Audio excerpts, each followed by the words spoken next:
Hey there, this is the Joshin family and welcome to our channel.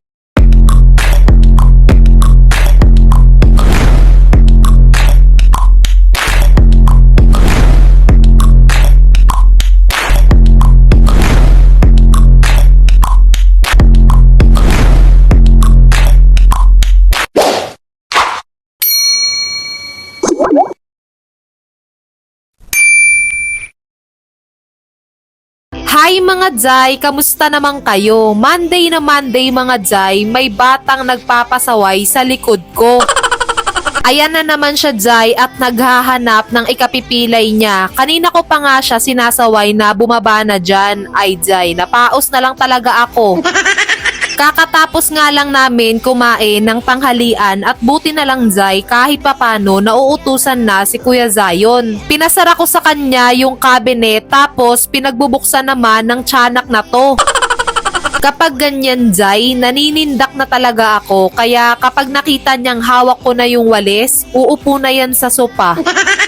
Nung Tuesday, dumating na yung inaantay kong package. Ito yung mga kakailanganin ko para sa buhok ko at ipapakita ko sa inyo kung paano ko alagaan yung buhok ko lately. So, unahin natin dito sa hairbrush. Grabe, ang sarap naman sa ulo neto. At kung gusto nyo din ng mga ganito Jai, ilalagay ko na lang yung link sa comment section. Next naman ay etong hair refillable bottle or applicator comb. Bale, sa dulo niya Jai, may mga maliliit na butas at may label na din siya dito. Next naman ay etong gua sha comb. Multi-purpose na siya Jai kasi pwedeng-pwede siya i-massage sa scalp mo. At ang sarap-sarap sa pakiramdam Jai, super nakaka-relax, grabe. Oo Zoe, wait lang, eto na.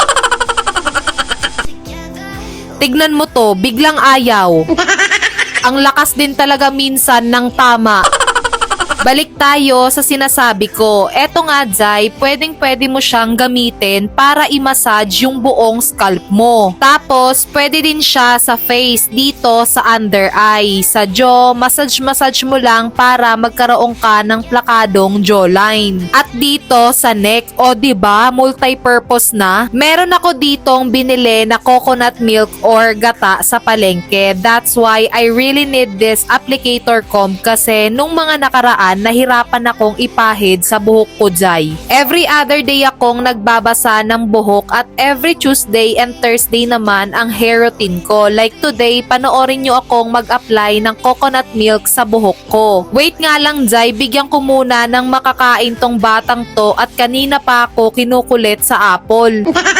Gagawin ko siyang hair mask mga Jai. Sisimulan ko sana dito sa likod ko. Kaso parang nahirapan ako kaya for the yuko na lang tayo. 1 year and a half na yung nakalipas nung nagpakulay ako ng black. Pero dati talaga Jai, palaging may kulay yung buhok ko. As in kapag humaba na yung itim sa anit ko, automatic magkukulay na ako kagad ng panibago. Ang nakapagbago lang ng isip ko na magpa-black ng hair is yung pumapasok na si Kuya Zion sa school nung kinder siya. Ano ba yan Zay? Natawa na lang ako sa itsura ko.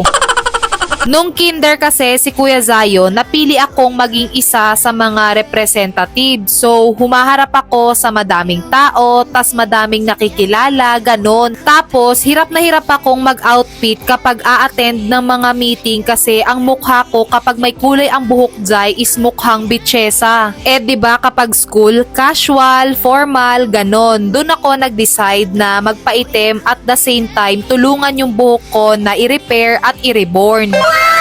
So, ayan, basang-basa na yung buhok ko sa gata at pati si Zoe Jai, nilagyan ko. Nung Friday naman Jai, kauuwi lang namin galing sa inasikaso kong papeles. Pagka-uwi namin, nagdrama kagad si Zoe. Tinanong ko nga siya kung anong problema o gusto niya at hinila nga niya ako dito sa freezer. Kaya naman pala kasi nakita niya yung chocolate na binili ng daddy niya kahapon para sa kanila. Shoota Jai, nasa sulok na nga yan, nakita pa din niya. Grabing mata yan Zoe, daig pa yung may laser, matanglawin yarn. Inasar ko pa nga yan siya Jai, kinuha ko yung lagayan, tas yung laman binuhos ko sa gilid, tas binigay ko sa kanya. Kaya ayan Jai, galit na galit. Shoota, Jai, kita pa din niya. Hay, binigyan ko na lang, Jai, para matapos na tong bangayan namin. Nung Sabado naman, Jai, ang aga-aga mang asar ng amahan. Aga-aga pinaiiyak yung anak niya. Sabi ko kasi, ilabas lang yung bike, hindi sakyan. Ayaw pa naman ni Zoe na may sumasampa dyan sa bike niya. Ayan, Zay, nagtampo tuloy sa kanya.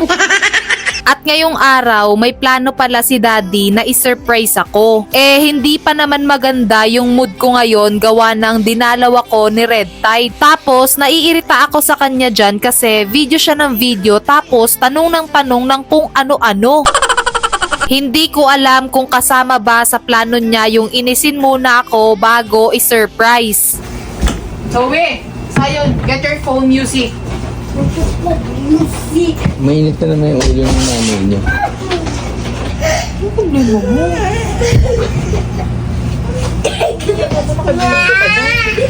Ano ba, Zoe? Ay, ano to? Anong problema mo? Akin na yan, balik mo. Wala akong problema. May problema ka ba? Ano to? O, dandan lang yung masira yung box. Hindi. Babalik pa natin yan. Bakit ibabalik? Aray ko. Piniram ko lang yan, tanga. Ano yun? Gago ka. Huwag mo sisirahin yung box, gago. Ayoko na nga. Hindi, joke lang. Ano ba? Tangin. Bayaran mo to. Tinan mo baka may walang laman. May ano eh. Ayos ka, Jonathan. Sabi ko sa'yo ako ng